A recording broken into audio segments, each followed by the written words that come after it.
I know you've been through this. I've interviewed you at length about this, and some of the experiences you've had, particularly when you've been out with your family, your young family, have been absolutely horrendous. So first of all, tell me your reaction to what happened to Anna Soubry and Kay Burley yesterday, and then tell me about your experience. Well, I mean, these are a bunch of yobs who were down there at College Green yesterday. Indeed, I was abused by them a couple of weeks ago.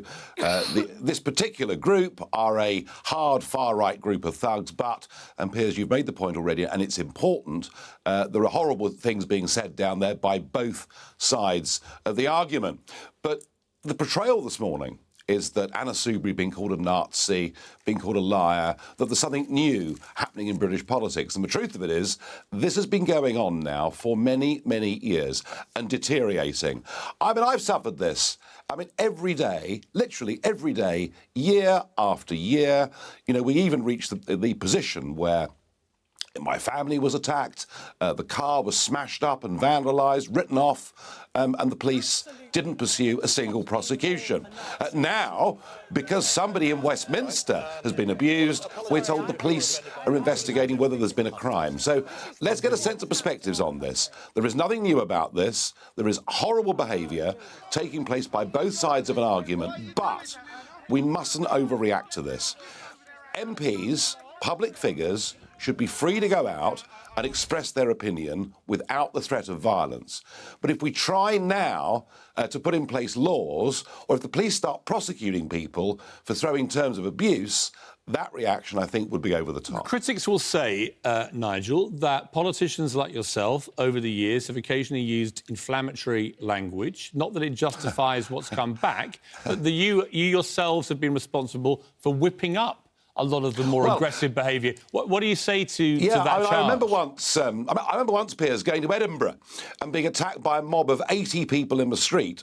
Language and abuse and intimidation far worse than we saw yesterday. And I was told by Alex Salmond, the First Minister of Scotland, that I basically deserved it because I'd come to Scotland where I wasn't popular. So there is a real double standard here that those of us that have taken on the establishment have to endure the abuse.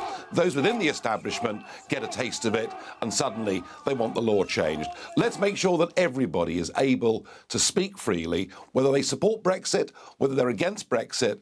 Let's stop violence, let's stop intimidation, but what you can't do is to make it a criminal offence to throw abuse at elected politicians. Do you accept, though, just on that one point, that it's also incumbent on politicians, and it's not a quid pro quo here, I'm not saying any politician deserves this kind of treatment, but is it incumbent on all politicians, particularly as this Brexit debate gets ever more enraged, that politicians themselves are ultra careful about the kind of language they use? Yes, of course it is. And I mean, look, free speech is about saying what you think, is about urging a change of direction for the country, is about expressing your view. Where it ends is if you're inciting people to behave with violence. And you know something? Much as I fundamentally disagree with Alistair Campbell, who I've appeared on your couch with, and many others, I don't think anybody in the public debate on Brexit on either side has incited violence at any stage. Do you think it is justifiable free speech to call a representative in Parliament a Nazi? Well, as I say, Susanna, double standards here. I've been called that and worse every day for years and no one cared. George Garraway, who's a very controversial anti-establishment politician, was beaten up in the street in West London and not one member of Parliament said a word in his support. Anna Soubry gets called nasty words. There's uproar.